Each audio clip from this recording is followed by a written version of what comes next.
नमः श्रीवर्धमानाय निर्धूत कलिलात्मने सालोकानां त्रिलोकानां यद्विद्यातर्पणायते यद्विद्यातर्पणायते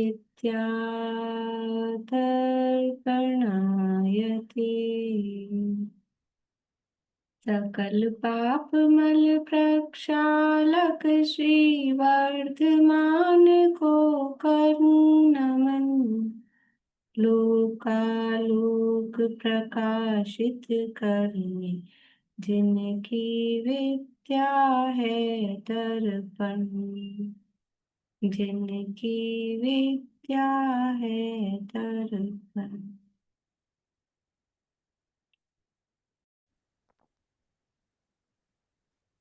आत्मा इंद्रियों के द्वारा अलिंग ग्रहण के बोल सुनाए। आत्मा इंद्रियों के द्वारा नहीं जानता अर्थात अतीन्द्रिय ज्ञान में है।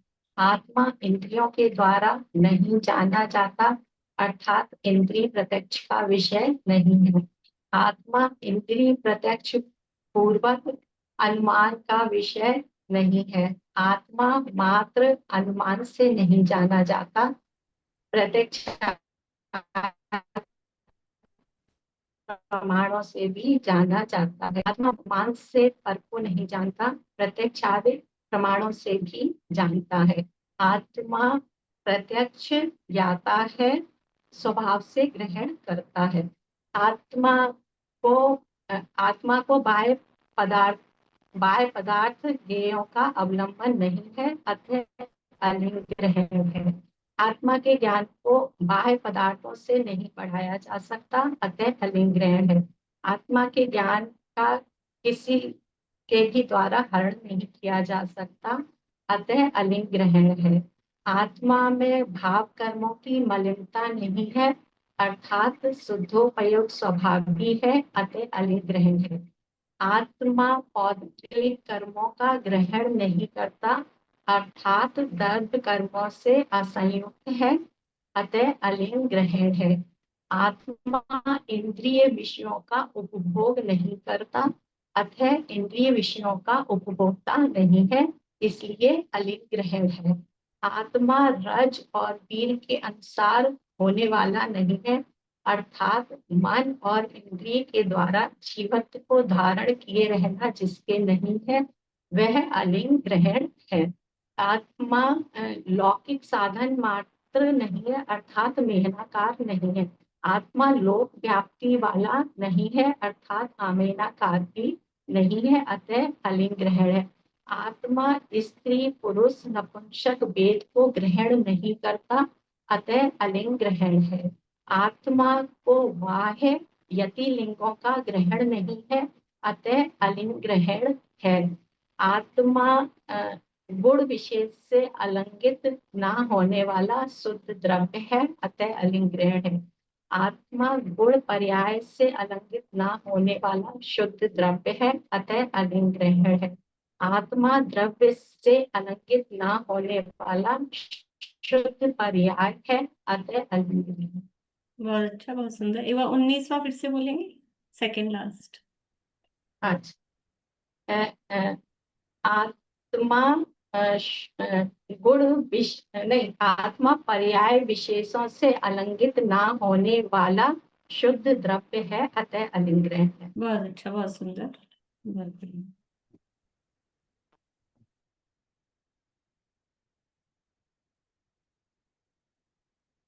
मैं ये वाले पॉइंट्स याद करना और लिखना चाहती हूँ। मैंने ये ग्रुप अटेंड नहीं में करती। भेजे हुए हैं, आप कहीं पीछे जाके देखिएगा, ग्रुप में मेरे लिखे हुए भेजे हुए ठीक है, हैं। ठीक। प्रयत्न कर, और खाली पॉइंट पॉइंट देखने, वैसे जो डिटेल है वो तो ग्रुप में भेजी हुई है। पॉइंट पॉइंट देखने हो तो 5वें अधिकार का परिशिष्ट है रत्न शावकाचार में ही, छठा अध्याय जहाँ चालू हो रहा है, छठा अधिकार उसके एक पेज पहले। रत्नकरण शावकाचार नामक ये ग्रंथ है, आचार्य समंत भद्र स्वामी द्वारा रचित। इसका छठा भावना अधिकार, जो पंडित सदाशिवदास जी कास्टीवाल द्वारा लिखा गया है, उसकी चर्चा अपनी चल रही है। और उसमें तप भावना की चर्चा यहाँ अपन कर रहे हैं। और बहिरंग और अंतरंग दो प्रकार के तपों में, दोनों तप छह छह प्रकार के हैं। उसमें से जो छठा अंतरंग तप, अंतिम ध्यान नाम का तप है, उस ध्यान तप की चर्चा यहाँ चल रही है। यद्यपि ध्यान तप जो है वो तो कर्मों के नाश रूप जो शुक्ल ध्यान है उसी की बात है, किंतु जब भी ध्यान का प्रकरण आता है तो उसमें जो संसार के हेतुभूत ध्यान है, संसार अवस्था में भी जो जीव की विषय कषायों में उपयोग की एकाग्रता होती है, उसको भी ध्यान रूप से कहा जाता है। और उनसे बचना, उनसे छूटना जब होगा तभी जीव वो धर्म और शुक्ल ध्यान को प्राप्त कर पाएगा। इसलिए उन अप्रशस्त रूप आर्त और ध्यान के स्वरूप और उनकी चर्चा भी यहाँ पर की जा रही है। आर्त ध्यान की चर्चा चल रही है। आर्त ध्यान किसे कहते हैं और उसके कितने भेद हैं?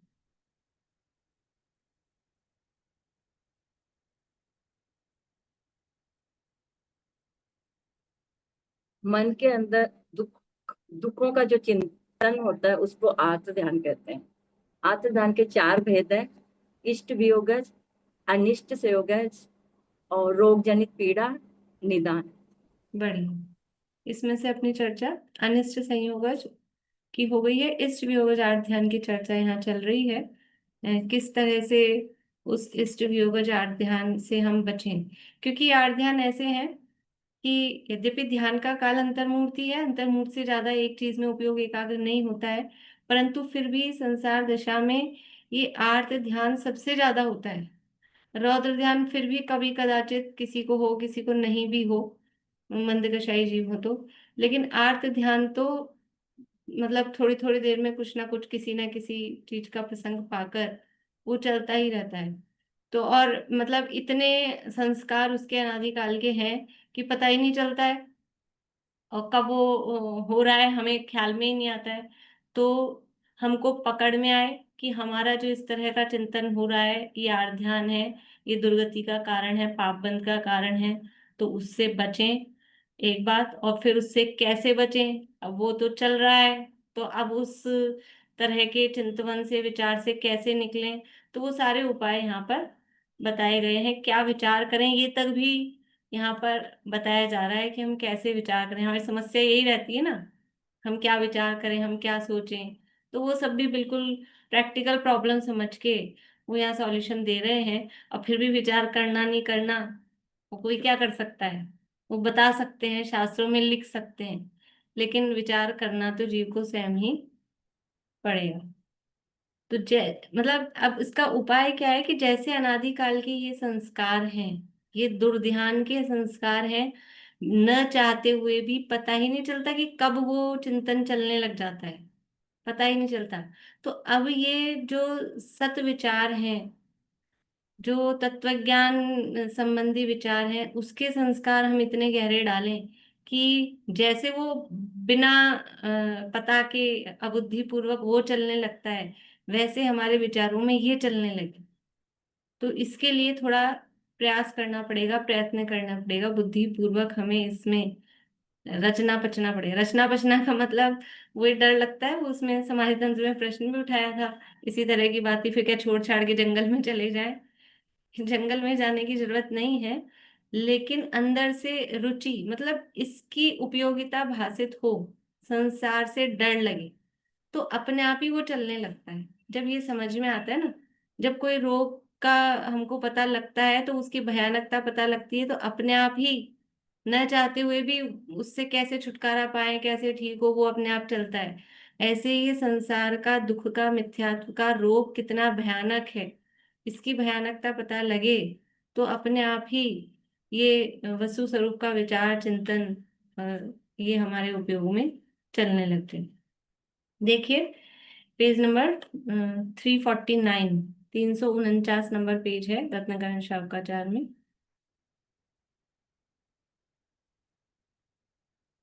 यहाँ ये सत्यार्थ विचार करो ऐसा कहा था, और फिर कैसे कैसे विचार करें, इष्ट वियोग जाट ध्यान की चर्चा चल रही है।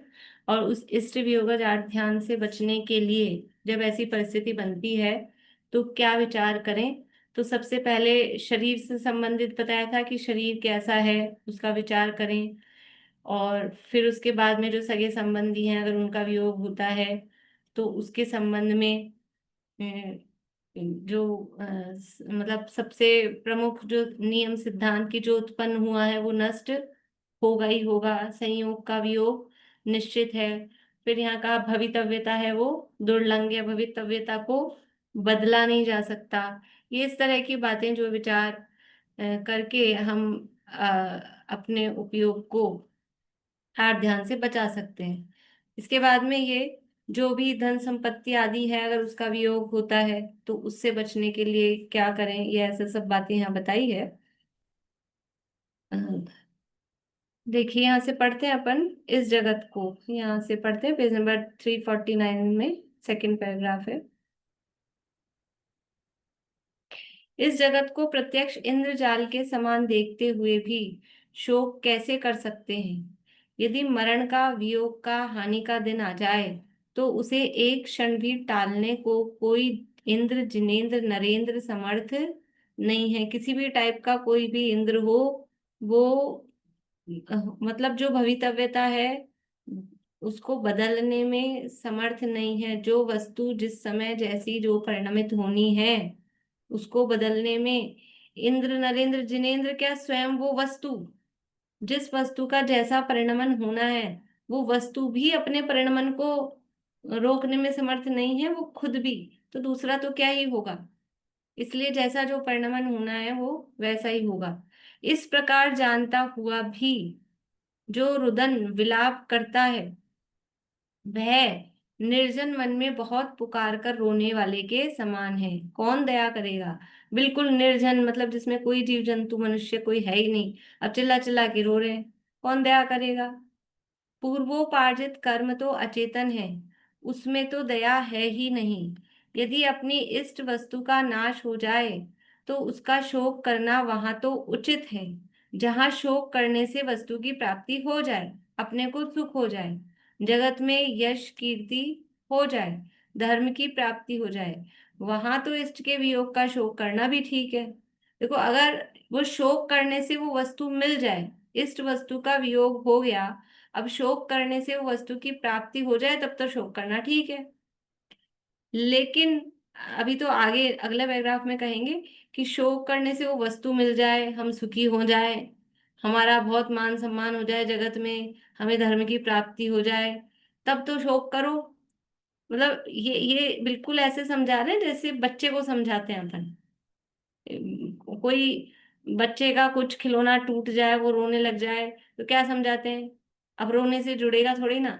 क्या बोलते हैं, बच्चा चिल्ला चिल्ला के रो रहा हो क्या कहेंगे, रोने से जुड़ेगा क्या, रोने से क्या होगा, ऐसा कहते हैं। तो हमारी इष्ट वस्तु का वियोग हो गया तो रोने से वो मिल जाएगी क्या कि नहीं मिलेगी। कि रोने से तुम सुखी हो रहे हो क्या, कि रोने के कितने नुकसान हैं वो भी और आगे बताएंगे। आंखों में दर्द होगा, चेहरा सूजा सूजा हो जाएगा, गला सूख जाएगा, और क्या क्या पता नहीं। तो वो रोने से सुखी भी नहीं होने वाले। रोने से कुछ धर्म पुण्य हो जाएगा तो वो भी नहीं है। दुख शोक तापा क्रंदन व साता वेदनी के आश्रम के कारण धर्म भी नहीं होगा, फिर क्या करने के लिए रोना है। तो वहां वहां तो इष्ट के वियोग का शोक करना भी उचित है। जहां अगर कुछ अपना फायदा हो रहा हो, कुछ अपने को मिल रहा हो, धर्म हो रहा हो, तब तो फिर भी ठीक है, शोक करना भी उचित है। शोक करने से कुछ भी प्राप्त नहीं होता। धर्म का नाश, बुद्धि का नाश, शरीर का नाश, इंद्रियों का नाश, नेत्रों की ज्योति का नाश हो जाता है। शोक करने से क्या होगा, दिमाग खराब होगा, धर्म धर्म तो होगा ही नहीं, पाप बन रहा है, माइंड भी डिस्टर्ब हो जाता है, शरीर में भी वीकनेस आएगी, इंद्रियां खराब होगी, नेत्र खराब होंगे, और क्या होगा।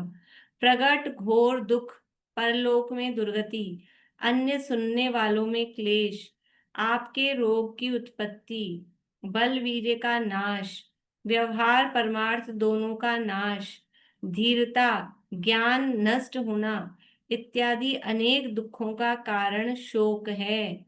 ऐसा शोक नहीं करना चाहिए। अतः यह तिर्यंच गति में अनेक जन्म उपार्जन करने वाला इष्ट वियोगज नाम का अर्थ ध्यान कभी नहीं करना चाहिए। ये ये मतलब ऐसे हैं कि जब कभी हमें ऐसी परिस्थिति बने तो ये पेज खोल के पढ़ लेना चाहिए कि ये कभी ऐसा हो, उपयोग स्थिर नहीं हुआ, ध्यान में जा रहा हो, तो समझ में आ जाए कि क्या है, शोक करने से क्या होने वाला है, कुछ भी नहीं। अब देखो वस्तु स्वरूप का विचार बता रहे हैं कि ये इष्ट का वियोग हुआ क्यों। तो इष्ट का वियोग तो पाप का फल है। ये जो इष्ट का वियोग हो रहा है, ये रिजल्ट किस चीज का है? ये पाप का उदय आ रहा है हमको, तब ये दुख हो रहा है ना। ये तो पाप का फल है। इसका शोक करने से क्या होगा? यदि पाप कर्म के नाश करने का यत्न करोगे तो फिर इष्ट वियोग आदि दुख के पात्र नहीं होगे। जो इष्ट के वियोग से दुख रूप क्लेशित हो रहे हैं, वे ऐसे असाता कर्म का बंध करते हैं जो आगे असंख्यात भवों तक दुखों की परिपाटी से नहीं छूटते हैं। ये वर्तमान में यदि इष्ट वियोग का कंटिन्यू उसमें दुखी दुखी दुखी क्लेशित हो रहे हैं इष्ट वियोग से, तो ऐसा असाता कर्म बंधता है, यानी उसकी स्थिति अनुभाग इतने लंबे गहरे बनते हैं कि असंख्यात भवों तक भी वो परिपाटी दुखों की नहीं छूटती है। जो यह क्षण क्षण में आयु नष्ट हो रही है, वह काल के मुख में प्रवेश है। कोई ऐसा अनंत काल में ना हुआ न होगा जो देह धारण करके मरण को प्राप्त नहीं हुआ हो। सूर्य चंद्रमा आदि देवता तथा पक्षी ये तो आकाश में ही विचरण करते हैं। मनुष्य तिर्यंच आदि पृथ्वी पर ही विचरण करते हैं। मछली कछुआ आदि जल में ही विचरण करते हैं। किंतु काल यानी मृत्यु तो स्वर्ग में, नरक में, आकाश में, पाताल में, जल में, थल में, सर्वत्र ही विचरण करता है। काल यानी मृत्यु है, ये कहाँ नहीं होता है।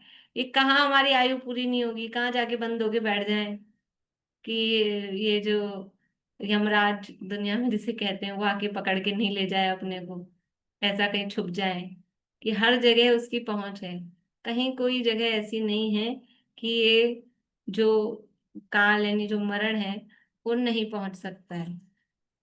कि सर्वत्र ही विचरण करता है, इससे कौन बचा सकता है? जो दिन निरंतर व्यतीत हो रहे हैं, वे आयु के बड़े बड़े खंड प्रत्यक्ष टूटते चले जा रहे हैं। सागरों की जिनकी आयु अणिमा आदि हजारों रिद्धियों के धारक, जिनकी असंख्यात देव सेवा करते हैं, उनका भी विनाश हो जाता है, तो कीट समान मनुष्य कैसे स्थिर रहेगा? जिस हवा से पहाड़ उड़ गए, उसमें तिनकों का समूह कैसे ठहर सकेगा? ऐसा चिंतन करके इष्ट का वियोग होने पर आठ ध्यान कभी नहीं करना चाहिए। इस प्रकार देखो क्या कह रहे हैं, जो दिन व्यतीत हो रहे हैं वे आयु के बड़े बड़े खंड प्रत्यक्ष टूटते चले जा रहे हैं। मतलब कि प्रति समय एक दिन में कितने आयु कर्म की निर्जरा हो गई, यानी कितना आयु कर्म क्षीण हो गया हर समय। एक दिन में कितने समय हो गए। तो वो हर समय आयु कर्म के निषेध खिल रहे कि नहीं खिल रहे, और एक एक निषेध में अनंत परमाणु। तो ये कह रहे बड़े बड़े खंड यानी पूरे दिन के मिलाओ तो कितना कितना कर्म वो नष्ट होता जा रहा है, तो वो आयु तो कम होती जा रही, सीधी सी बात है। हर समय प्रत्येक समय, कल भी वो बताया था बारह भावना का, अंजलि जल सम जवानी क्षीण होती जा रही, यानी हर समय समय बूंद बूंद करके वो आयु खत्म हो रही है। और सबकी खत्म होती है, जो देव इतने असंख्यात वर्षों की आयु, सागरों की आयु जिनकी है, उनकी भी आयु पूरी होती है कि नहीं होती? देव का पर्यायवाची होता है अमर। वो तो क्या मरते नहीं है क्या? कि उनको अमर नाम इसलिए दिया है कि इतनी लंबी उनकी आयु होती है कि ऐसा लगता है कि ये अमर है, मरेंगे ही नहीं। इसलिए देवों का पर्यायवाची, व्याकरण में उनका पर्यायवाची होता है अमर। लेकिन वो अमर भी मरते देखे जाते हैं, उनकी भी आयु पूरी होती है। इसलिए वो कौन टिकता है? तो जब उनका ही विनाश हो जाता है तो ये मनुष्य की तो कितनी सी आयु है वो सागरों के सामने। ये हमारी कुछ 100-200 साल की आयु पल्ले की भी ले लो तो क्या है, कुछ भी नहीं है, उसका असंख्यातवां हिस्सा है। तो जिस हवा से पहाड़ भी उड़ गए हैं तो हम जैसे तिनकों का समूह तो कैसे टिकेगा। इस प्रकार से इष्ट वियोगज आर्त ध्यान का और इसके जीतने की भावना का वर्णन किया। भावना चल रही है, भावना चल रही है, इसलिए ये भावना नचा रहे हैं। ये ऐसी भावना निरंतर विचार करो। आगे रोग जनित आर्त ध्यान 350 पेज है। अब रोग जनित तीसरे आर्त ध्यान का स्वरूप कहते हैं। देखो, रोग उत्पन्न होता है तो उस रोग के में ही उपयोग की एकाग्रता, उसी में ध्यान जाता रहे बार बार में, यह रोग जनित आर्त ध्यान। ध्यान मानी एकाग्रता, आर्त यानी दुख का चिंतन। दुख के चिंतन में जो एकाग्रता है, वो दुख किस किस टाइप का होता है? तो पहले कहा था अनिष्ट के संयोग रूप दुख, दूसरा कहा इष्ट के वियोग रूप दुख, अभी तीसरा कह रहे हैं रोग जनित दुख। तो उस रोग जनित दुख में उपयोग की जो एकाग्रता है उसका नाम है रोग जनित या पीड़ा जनित या पीड़ा चिंतन, अलग अलग से नाम मिलते हैं, आर्त ध्यान।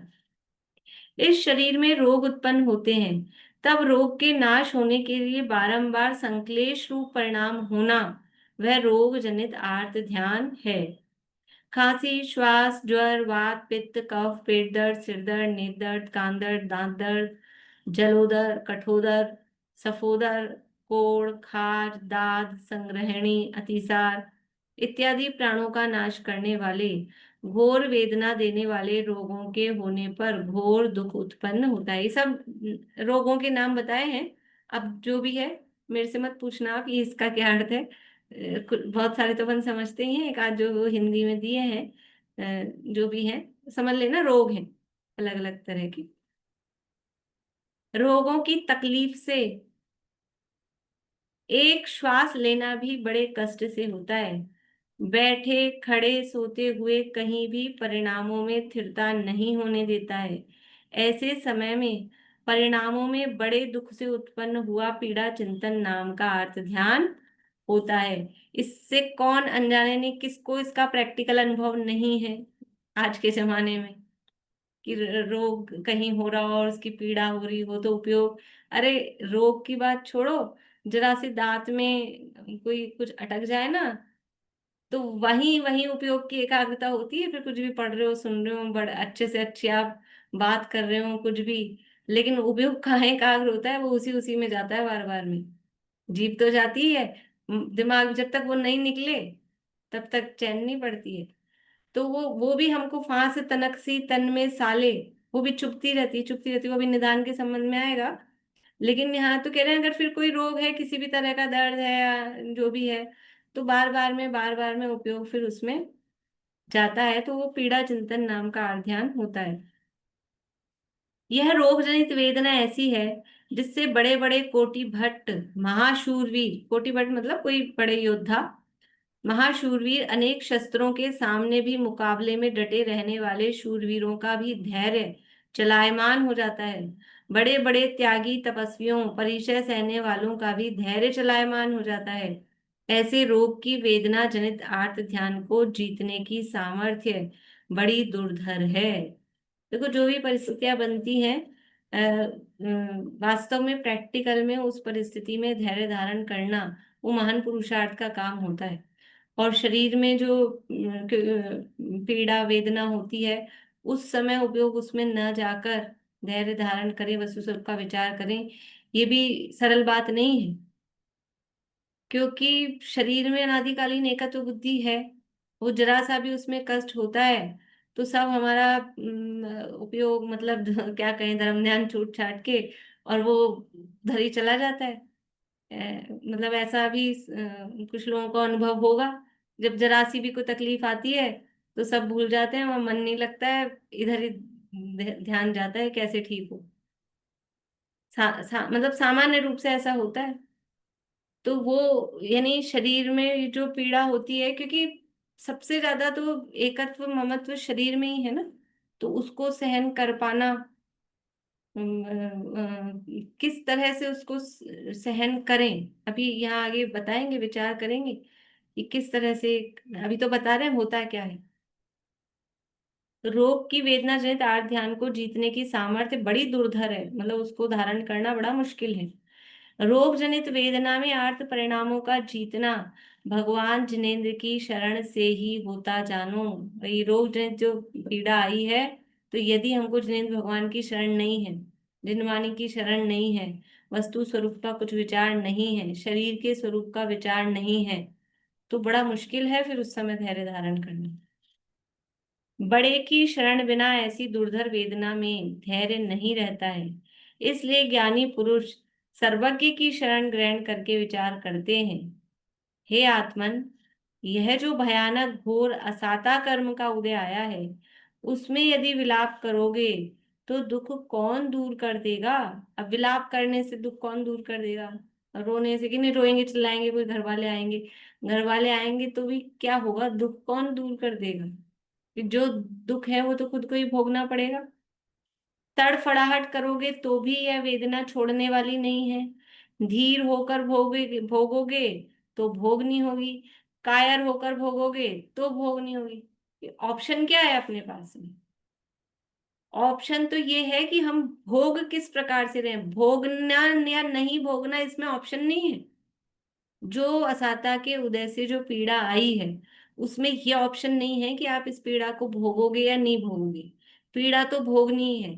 ऑप्शन किस में है कि आप शांति से भोग रहे हो, धीरता से भोग रहे हो, कि रोध होकर विलाप करके और नया असाता बांध के भोग रहे हो। इसमें ऑप्शन है। भोगने से तो नहीं छूटेंगे, क्योंकि जो कर्म का उदय आया है और जो परिस्थिति बनी है वो तो है। अब इसी में यदि हम धीरता से भोगते हैं, हाय हाय नहीं करते हैं, शांति से धैर्य से उसको भोगते हैं, तो कहते हैं कि भोगी नहीं, उसको वो कथन करने में आता है। और रोध होके हाय हाय करके भोगते हैं, तो बहुत दुख भोगा, ऐसा कहने में आता है। लेकिन वास्तव में वो कर्म का उदय आया है, वो उदय अपना फल देकर ही जाएगा, तो उसमें तो ऑप्शन ही नहीं है। हाँ, ये जरूर है कि कर्म का उदय प्रति समय आ रहा है, वो उसकी स्थिति कितनी है, उसका अनुभाग कितना है। यदि अभी उदय आया और यहाँ हमने धैर्य रखा, शांति रखी, तो आगे वाले समयों में उसके अनुभाग हीन हो जाए, कम हो जाए, स्थिति कम हो जाए, तो वो जो जितने लंबे समय तक देने वाला था उसमें कुछ कमी हो जाए, वो हो सकता है। लेकिन अभी जो आ गया उदय, तो जो कर्म आ गया, उदय आ गया सामने, उसमें तो क्या कर सकते हैं। जो कुछ फेरबदल होना है वो तो बाद वालों में ही होना है ना, अपने परिणामों के निमित्त से। अभी जो सामने आ गया वो तो आ ही गया है ना, अभी आ ही गया है। अब इसको रो के रोएंगे तो भी ये जाने वाला नहीं है। पर ये जो आया है, ये कुछ देकर जाएगा, ये 100% श्योर है। ये जो उदय आया है, ये देकर जाएगा। क्या देके जाएगा कि नवीन बंध देके जाएगा।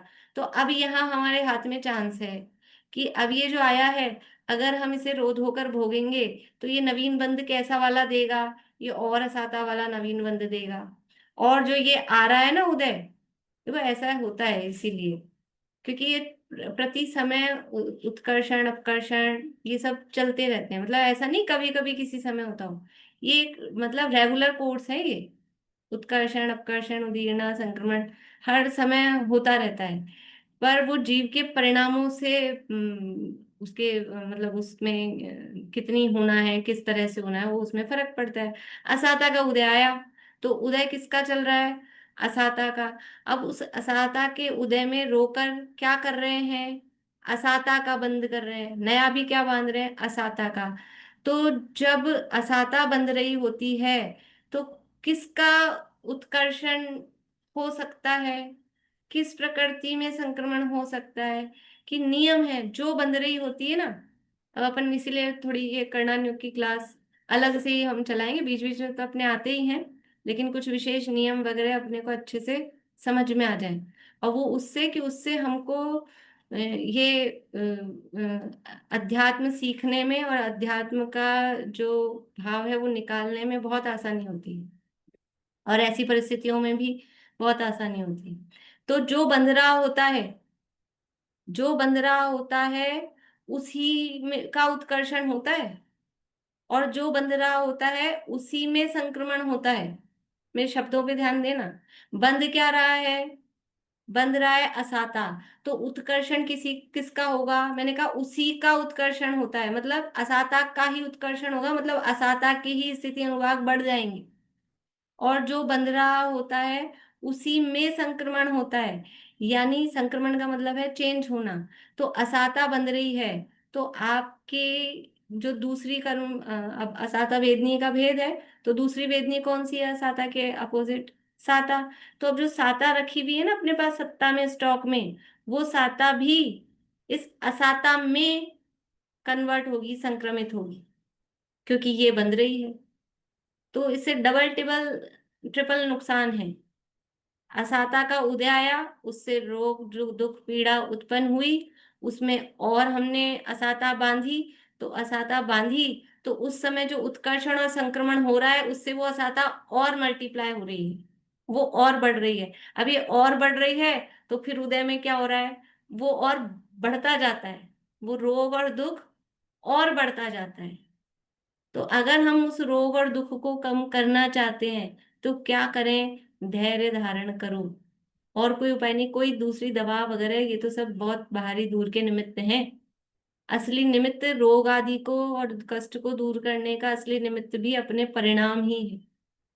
क्योंकि असली कारण जो है ना, रोग आने का असली कारण वो बाहरी परिस्थिति नहीं है, वो अंतरंग कारण है, कर्म का उदय। अंतरंग कारण क्या है? कर्म का उदय। बाहरी परिस्थितियां, बहुत कोरोना फैला, लेकिन कोई ना कोई इस तरह का भी व्यक्ति होगा जिसको कोरोना नहीं हुआ, फर्स्ट वेव में, सेकंड, किसी में भी नहीं हुआ, ऐसा भी व्यक्ति होगा ना कोई। है ऐसे कई लोग, नहीं हुआ। इसका मतलब क्या है? वो बाहरी परिस्थितियां, वो वायरस फैल रहा, वो नहीं है, परिस्थितियां अंतरंग कर्म का उदय।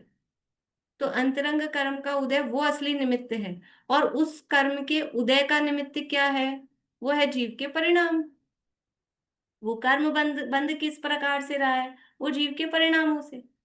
इसलिए यदि हम अपने परिणाम सही रखेंगे तो वो कर्मों में भी अपने आप उतनी उथल पुथल होती है कि फिर और फिर भी जितना जैसा आना है वो आएगा, तो कम से कम आगे के लिए तो नवीन बंद नहीं होगा, तो भविष्य तो कम से कम अपना सही होगा।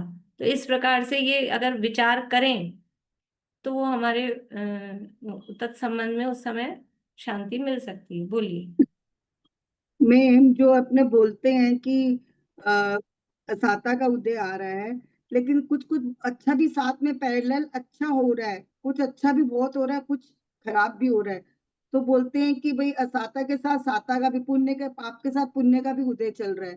तो जो फिर वो संक्रमित हो रही है पुण्य प्रकृति या पाप में, तो उसको किस तरह देखा जाएगा फिर?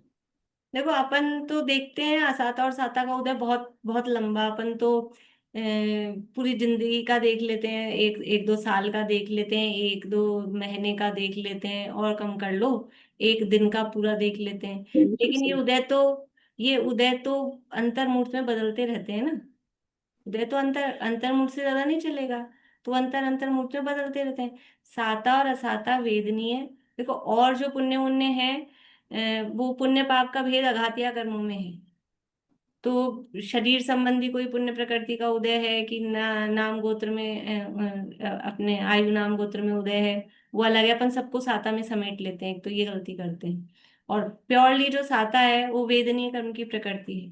साता और असाता वो वेदनीय कर्म की प्रकृति है, वेदनीय है जीव विपाक की, तो उसका फल जीव के परिणामों में ही आता है। हम उसको बाहरी पुण्य के उदय से, डॉक्टर मिल गया, हम उसको पुण्य का उदय मान रहे हैं। अभी हमारी बहुत सारी भ्रांतियां चल रही हैं। जीव क्या फील कर रहा है, वो साता साता को उदय जीव के परिणामों के आधार पे आता है। बाहरी चीजों पर उपचार करने की थोड़ी कथन की व्यवहार की पद्धति है, इसलिए ऐसा लगता है कि ये पुण्य का उदय, ये पाप का उदय साथ साथ आ रहे हैं। वो हमको इकट्ठा करके देखता है, हमको सूक्ष्म समय पकड़ में नहीं आता, तो हम इकट्ठा करके देखते हैं। इसलिए, और जिस समय एक एक कर्म में पाप का, एक एक नाम कर्म ही लो, तो नाम कर्म में ही कुछ पुण्य प्रकृतियों के उदय होते हैं, कुछ पाप प्रकृतियों के उदय होते हैं, वो ऐसे मिक्स होके प्रकृतियों के उदय चलते रहते हैं। तो उसमें नरक गति, नरक नरक गति और नरक आयु कैसी प्रकृति है? पुण्य है कि पाप है? पाप। पाप प्रकृति है। और फिर वो नार की संगी पंचेंद्रिय होता है, तो संगी पंचेंद्रिय होना पुण्य प्रकृति की पाप प्रकृति है, पुण्य। पुण्य। तो ऐसे चलते रहते हैं, उदाहरण दिया है एक, ऐसे साथ साथ में चलते रहते हैं। तो मतलब पुण्य, मतलब जो हम लोग व्यवहार में बोलते हैं कि देखो उसका पाप का तो उदय है, लेकिन साथ में पुण्य का भी उदय चल रहा था कि मतलब भाई ये मिला, लेकिन साथ में ये भी उसका वही मैं अच्छा कह रही हूँ ना, हुआ। एक्सीडेंट हुआ, ऐसे प्रकरण तब आते हैं, एक्सीडेंट तो हुआ लेकिन पुण्य का उदय, देखो हाथ क्या डॉक्टर मिल गया, वो दवाई आ गई है। तो वो एक साथ नहीं हो रहा है ना, मतलब हम बहुत लंबे टाइम के टाइम को एक साथ जोड़ के देख रहे हैं। एक्सीडेंट जिस समय हुआ है, वो एक्सीडेंट का समय हुआ है, वो पाप का उदय हुआ। अब फिर वो डॉक्टर का मिलना, इलाज हो रहा है, लेकिन वो अपनी तरफ से हम देख रहे हैं कि इलाज मिल रहा है, तो वो पुण्य का उदय है। लेकिन अब वो फील क्या कर रहा है, मान लो एक्सीडेंट तो हुआ ही है ना, फ्रैक्चर हो गया कि कोई जो भी स्थिति हुई, वो उस रूप में। लेकिन हम बाहरी कोई सेवा करने वाले मिल गए हैं, तो उस रूप से उसको पुण्य का उदय कहते हैं, ये कहने की बात है। तो और मैम जो संक्रमित, तत्संबंध में भी उसको एक्सीडेंट हुआ और उसको उपचार मिला, तो उसको थोड़ा अच्छा फील हुआ, तो वो साता फील कर रहा है। ये बदलते रहते हैं, अंतर अंतर मुहूर्त में ऐसा वो फीलिंग्स बदलती रहती हैं, मतलब वो उदय अंतर्मुख, बदलते रहते हैं। अंतर्मुहूर्त में वो संक्रमित हो रहा है, फिर वापस मतलब इस तरह संक्रमित भी अंतर्मुहूर्त के लिए होता है क्या तो वो? पूरा का पूरा थोड़ी ना संक्रमित हो जाता है कि पूरा ही बदल गया है, ऐसा थोड़ी ना होता है। वो तो तुरंत मतलब कुछ कुछ होता है। संक्रमण का मतलब पूरा ही प्रकृति बदल जाए ऐसा नहीं है, कुछ परमाणु इधर उधर होते रहते हैं। तो यथा योग्य जैसा भी होता है, वो डिटेल में पढ़ेंगे जब समझ में आएगा। तो संक्रमण का मतलब पूरा का पूरा इधर हो गया, अपकर्षण का मतलब पूरा का पूरा ही नीचे आ गया, ऐसा नहीं होता। कुछ कुछ परमाणु आते हैं, तो फिर उसमें अनुभाग आदि का परिवर्तन हो जाता है, ऐसा है। बोलिए दीपिका जी। ये अभी आपने बताया कि वो जैसे हमारे भाव होते हैं उसी हिसाब से संक्रमण होता है। संक्रमण भी होता है और अपकर्षण भी होता है, दोनों काम होते हैं। यानी कि जैसे कोई अभी अभी तो जो मैंने कहा वो उत्कर्षण के लिए कहा था, जो बंध के नियम में बताया ना, बंध, बंध कि जिसका बंध आर्त पूरा होता है उसी का उत्कर्षण। आर्त ध्यान हुआ और उसके साथ हमारे कर्मों में मलिनता आई, मतलब आर्त ध्यान हुआ वही मलिनता ही है। जब कर्म का उदय आया तो आर्त ध्यान हुआ, उससे हमारे कर्म जो जो अभी एट प्रेजेंट जो हमारे कर्म के उदय आए उनमें बढ़ेगा वो। कहने का मतलब वो समझ थोड़ा कम आया इसलिए।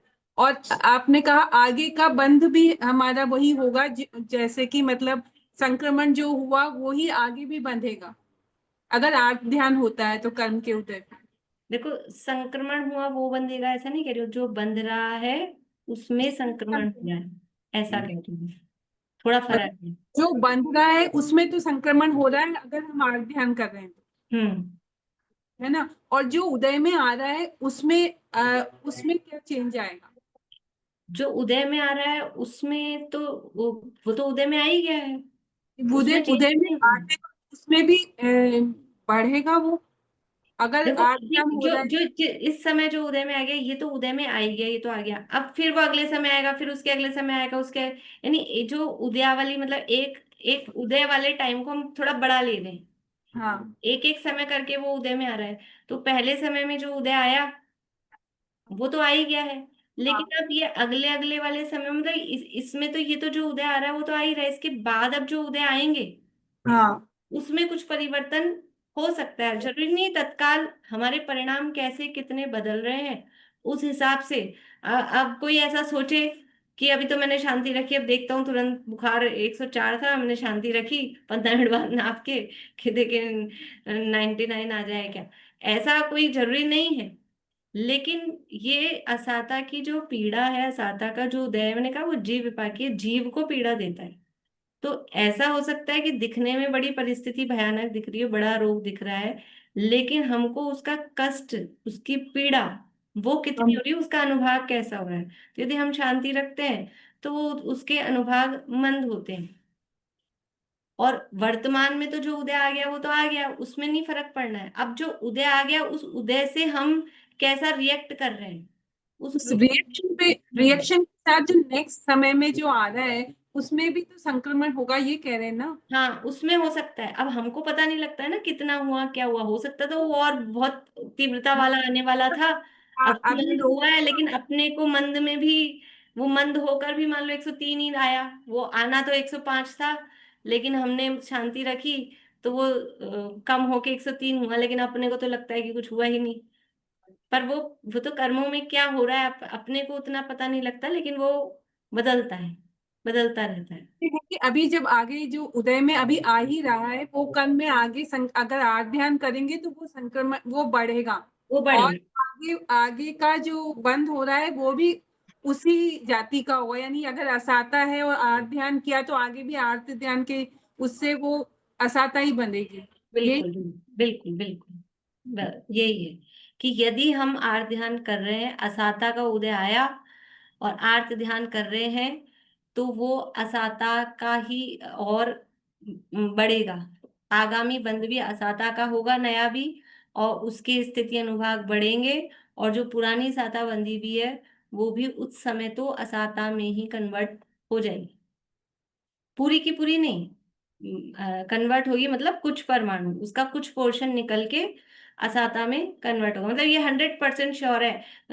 ऐसा विचार कर सकते हैं, यदि कोई दुख रूप पीड़ा रूप चिंतन कर रहा है तो उस समय विचार करने लगे मैं दुख रूप चिंतन कर रहा हूँ, मेरी वो असाता के परमाणु इधर, साता के परमाणु इधर आ रहे हैं असाता में, और ये असाता बढ़ती जा रही है, तो ऐसा विचार होते ही वो दुख में से उपयोग चला जाएगा, हट जाएगा। अपने को तो बस इतना ही तो चाहिए, और क्या चाहिए। अब वो जो होता हो, जो वो कर्म जाने, लेकिन अपना तो उपयोग का ही तो खेल है, उपयोग वहां से हट गया, पीड़ा में से हट गया, उपयोग बदल जाता है। ये कर्म विपाक विपाक विचय नाम का धर्म ध्यान अभिधर्म ध्यान के भेदों में आएगा। ये कर्म के उदय के विपाक का विचार करना ये धर्म ध्यान है। तो आर्त ध्यान से बच के हम धर्म ध्यान में पहुंच गए। ये और वो धर्म ध्यान में पहुंच गए तो वो असाता बनते बनते साता बनने लग जाएगी, पुण्य प्रकृतियां बनने लग जाएंगी। ऐसा है। मैम बहुत बार है ना अर्थ ध्यान और धर्म ध्यान साथ साथ चलता है मेरे तो। मैंने वो कहा ना, साथ साथ वो आपको हमको सूक्ष्म समय पकड़ में नहीं आता, साथ साथ चल ही नहीं सकता ना, उपयोग एक समय में एक ही जगह मतलब लगेगा। कहने का तो वो, मतलब है व्यवहार के हाँ, तो हिसाब वो से। ये तो बदलता ही है ना, ये तो बार बार में क्षण क्षण में बदलता है। एक सेकंड के लिए आपको ये विचार आएगा, फिर अगले क्षण वापस से शरीर में उपयोग जाएगा, फिर अगले क्षण में विचार आएगा, ये सबके चलता है, आपके क्या, सबके चलता है ऐसा ही। लेकिन मैं एक बहुत साथ बार का मतलब एक ही समय में वो दो विचार चलेंगे ऐसा नहीं है, वो उसमें समय भेद तो होता ही है, और नहीं हमें वो लगता तो है इकट्ठा मिलके एक साथ हो रहा है। नहीं हाँ, समय पकड़ भेद में। होता है, लेकिन मतलब विचार बहुत जल्दी जल्दी ना आते रहते हैं कि ऐसा क्यों, मैं गलत हो रहा है, गलत हो रहा है। हाँ, वो होता है, ऐसा होता है। बिल्कुल। समय तो हो गया, इस पैराग्राफ को पूरा कर लेते हैं।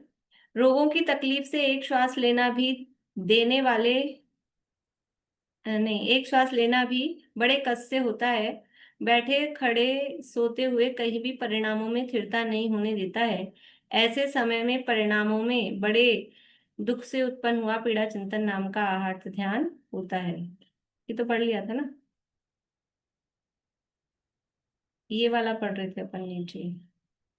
हे आत्मन, यह जो भयानक घोर असाता कर्म का उदय आया है उसमें यदि विलाप करोगे तो दुख कौन दूर कर देगा। तड़पड़ाहट करोगे तो भी यह वेदना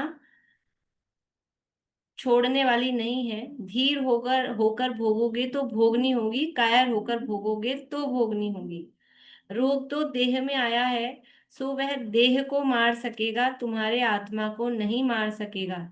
तुम्हारा आत्मा तो गैर स्वभावी अविनाशी है, परंतु इस देह के फंदे में आकर फंस गया है। अतः अब धैर्य धारण करके कायरता छोड़ो। देखो, रोग तो देह में आया है, वो देह को मार सकता है, लेकिन यदि इस रोग के, देह में रोग आया और उसके विचार मतलब चक्कर में पड़ के आर ध्यान किया, वो आर ध्यान अपने को मार देगा। रोग तो नहीं मारेगा, रोग तो शरीर को ही मारेगा, लेकिन ये जो दुर्ध्यान है ये जीव को मारेगा। मारेगा मतलब है ये दुर्गतियों में पहुंचाएगा, इसलिए ऐसा अर्थ ध्यान हमें नहीं करना चाहिए। इस तरह से ये अभी की बातें पूरी करते हैं। मैंने अभी आपको मैसेज किया है, वो गूगल फॉर्म की लिंक है। इस बार जो ग्रंथ है वो वहां से आएंगे, तो ये आपको फॉर्म भरना पड़ेगा, जैसे अपने एग्जाम वाला फॉर्म भरते हैं उसी तरह का फॉर्म है। और उसके साथ इस बार उसमें मतलब वो ऐसा है कि वो फॉर्म में उन्होंने ऐसा भेजा है, तो पेमेंट भी उसमें साथ में आप लोगों को डालना पड़ेगा। वो हमें अच्छा तो नहीं लग रहा, लेकिन और कोई उपाय है मतलब वो समझ नहीं आ रहा है। तो उसमें पेमेंट भी आप लोगों को डालना पड़ेगा। तो वो ऑनलाइन होगा, तो आप लोगों को नहीं आता हो तो घर में जो भी कोई बच्चे वगैरह करते हो उनसे करवा लीजिएगा। ठीक है। ये वाला अपने टोडरमल में नहीं है क्या ग्रंथ? नहीं, ये वाला नहीं, ये जो मैं मंगवा रही हूँ ये वो विकास जी छाबड़ा वाला है। थोड़ा उनके नोट्स जैसे हैं तो अच्छे हैं, मतलब समझने में आसानी रहेगी। नहीं तो और ग्रंथ हाँ, तो मिल सकते हैं अपने को, नहीं मैं इनका यही हो तो मैं ले आऊं, यहीं से ले लूं। यहाँ नहीं है। मंगवाने ठीक। ही पड़ेंगे सबको। मैं भी, मेरे पास भी है तो वो दूसरा एडिशन है, तो वो सबका सिमिलर हो, इसलिए मैं भी वही वाला मंगवा रही हूँ। ये तो नया एडिशन जो आ रहा कौन सा ग्रंथ ठीक। मंगवाना है? है, विकास भैया वाला है। नहीं वो तो जीव अच्छा, कांड की कर्म कांड कर्म क्या? कांड, कर्म कांड। वो जो कर्म फॉर्म कांड। भरा है ना वो उसी के लिए, मतलब वो फॉर्म उसी के लिए, कर्म कांड की। ये मेरी टीचर जी है। कर्म कांड के 4 अधिकार उसमें हैं, पूरा नहीं है, 4 अधिकार हम्म। हैं। एक ही भाग मंगवाना है ना अभी तो? हाँ अभी तो वही है, वही एक ही है। अभी फिर वो और छापेंगे दूसरा, तब देखेंगे। तब तक अपना ये तो पढ़ लें अपन। ठीक है। अभी तो कुछ दिन तो जब तक ग्रंथ आ जाए नहीं भी आए, कुछ दिन थोड़ा बेसिक पढ़ेंगे, क्योंकि उसको पढ़ने से पहले थोड़ा गुणस्थान और मागना स्थान का थोड़ा नॉलेज होना चाहिए। तो पहले थोड़े दिन तो सामान्य पढ़ेंगे, फिर उसके बाद उसके आधार से चलाएंगे। आपने जो बताया है शुद्धि का, तो वो शुद्धि से क्या मायने, क्या किस चीज की ध्यान रखने जी की? मतलब कि अगर मतलब बिल्कुल अगर कोई ऐसी बेड रेस्ट वाली पोजीशन में नहीं हो तो बिस्तरों में बैठकर नहीं पड़े, और ऐसा शौच आदि के वस्त्र आदि न हो, और कोई ऐसा झूठा मुंह, मतलब ऐसे तो कोई भी नहीं बैठते, लेकिन अब फिर आपने पूछा ही है तो और क्लियर करके इस तरह से। तो वो थोड़ा मतलब ऐसा नहीं हो कि बिस्तरों में बैठ के पढ़ रहे हैं, या ऐसा जिनकी बिल्कुल ही अशक्त अवस्था है, मान लो बेड रेस्ट ही है और फिर भी सुनना चाहते हैं, तो वो एक ठीक है, अब मतलब चला लें। लेकिन बाकी थोड़ा अलर्ट रह मतलब शुद्धता के साथ, वैसे भी कोई भी ग्रंथ पढ़े, जिनवाणी सभी वो। मतलब इसके लिए, क्योंकि ये सिद्धांत शास्त्र है, तो इसमें कुछ अलग से है क्या? मेरा पूछने का मतलब है किसी और चीज का और विशेष ध्यान रखने की जरूरत है ऐसे इसलिए। विशेष ध्यान तो मतलब यही रहता है, थोड़ा वस्त्र आदि की शुद्धि वगैरह का ही वो है, उपयोग की शुद्धि रहे। बाकी तो सब मेरा तो प्रयोजन ये रहता है कि सभी जिनवाणी हम शुद्धता के साथ ही पढ़ें, यदि हम समर्थ हैं तो शुद्धता के साथ ही पढ़ें, ऐसा रहता है। लेकिन फिर इसमें थोड़ा और विशेष, क्योंकि करणान योग का है और ग्रंथ है। सन में तो नहीं बैठते हैं, लेकिन जैसे चेयर होती है तो गद्दी पे तो कवर होता ही है, तो वो उस हिसाब से पूछा। मैं उनका कुछ विशेष शुद्धि हो तो फिर चटाई वटाई लगा के बैठे या कुछ ऐसे। हाँ मतलब कर सकते हैं कि उस गद्दी, उस कुर्सी पे चटाई रख लें अपन। और वो वही है सबके साथ ही आजकल, वो चेयर्स पे भी सब वो कपड़े वाली ही रहती हैं। तो एक बार यथा योगी जो भी हो, उसको थोड़ा पहुंच पहुंच के गीले कपड़े से शुद्ध कर लें, और फिर अगर छोटा आसन उस पे रख रख लिया करें तो थोड़ा ठीक है। बोलिए सुन। बिल्कुल नए लोग क्या समझ पाएंगे इस? हाँ, शुरू से ज्वाइन करेंगे तो सबको समझ में आएगा। और ऐसा नहीं है, मतलब 9th 10th के बच्चे भी समझ सकते हैं, मतलब और अपन लोग भी समझ सकते हैं। यानी ऐसा नहीं है कि जिन्होंने कुछ नहीं पढ़ा तो उनको कुछ नहीं आएगा, ऐसा नहीं है, क्योंकि अपन बेसिक से स्टार्ट करेंगे। बस बात है कि बुद्धि होनी चाहिए और बुद्धि लगानी चाहिए, तो फिर सबको समझना। बुद्धि है सबके पास में, लगाना है वो अपने हाथ में है। बाकी ऐसा कुछ नहीं है कि समझ में नहीं आएगा। इंटेलिजेंसी होती है तो सब समझ में आ जाता है, फटाफट कैच होता है। तो नए लोगों को आप कह सकते हैं, बल्कि नए लोगों को जल्दी समझ में आएगा, अच्छा समझ में आएगा। ये और दूसरी चीजों से उपयोग भरा हुआ नहीं होगा तो समझ में आ जाएगा। इसलिए, और इसमें इंटरेस्ट भी आता है। बड़ी बातें इस तरह की होती है ना, तो इंटरेस्टिंग भी होती है, तो रुचि लग भी जाती है। जिनको रुचि नहीं हो उनको रुचि लगाने का भी अच्छा माध्यम है। किसी को करना योग के माध्यम से लगती है, तो जो इंटेलिजेंट लोग होते हैं ज्यादातर उनको करना योग के माध्यम से रुचि लगती है। की टाइमिंग हम रत्नाकरण श्लोकाचार के पहले भी रख सकते हैं, रत्नकरण शाकाचार के पहले? तो बच्चों को कहीं ना तो वही उनके छोटे बच्चों के आने का समय हो जाता है ये वाला स्कूल से। तो मतलब वो 1:40 से करें और ये 2:30 से करें, ऐसा करें फिर? नहीं, उससे पहले 1:40 पर 1 बजे तक ये क्लास खत्म हो जाए, 1 सवा बजे तक, फिर थोड़ा ब्रेक लेके हम अपने रत्नाकरण स्टार्ट करते हैं, वो क्योंकि आधे उस लोग, समय बस वही बच्चे होगा, फ्री आधे नहीं आधे होते। लोग। अब ये है कि आधे अभी मना कर रहे हैं क्योंकि जिनको 2:30 की आदत पड़ गई ना, ये सब छोटे बच्चे वाले नहीं है। ये हाँ, सब तो बच्चों से क्योंकि फ्री मन है, होता है छोटे कि बड़े। बच्चे कुछ समझे सुने, तो ये वाली टाइम होती है ना, तो उनके बच्चों का स्कूल से आने का समय होता देखते हैं, विचार कर लेते हैं। आप लोग ऐसा मत समझिएगा, अगर 2-4, अगर मेरे पास ऐसे लोग 5 भी होंगे जो नए होंगे और वो पढ़ना चाहते हैं और टाइम के कारण नहीं पढ़ पा रहे हैं, तो मेरे ख्याल से आप लोग भी ये कहेंगे कि पहले हम उनको प्रेफरेंस दें, तो उनकी रुचि लग जाए। रुचि लग जाएगी तो फिर वो 2:30 भी एडजस्ट कर लेंगे, एक बार रुचि लग जाए उनकी, फिर वो कैसे भी करके कर लेंगे। तो अगर कुछ लोग है। नए जुड़ना चाहते हैं और वो केवल टाइम के इशू के कारण नहीं बैठ पा रहे हैं, तो हम कंसीडर कर सकते हैं। 1:40 पर पहले कर्मकांड का करके फिर 2:30 भी रत्नकरण शापकाचार्य कर सकते हैं। उससे वो 2:30 बाद आते हैं बच्चे, तब तक वो पढ़ ले। देख लेते हैं।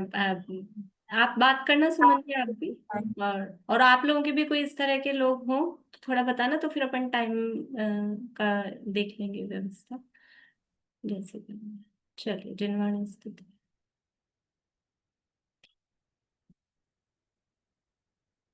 बोलिए सुमन जी, आप बोलिए।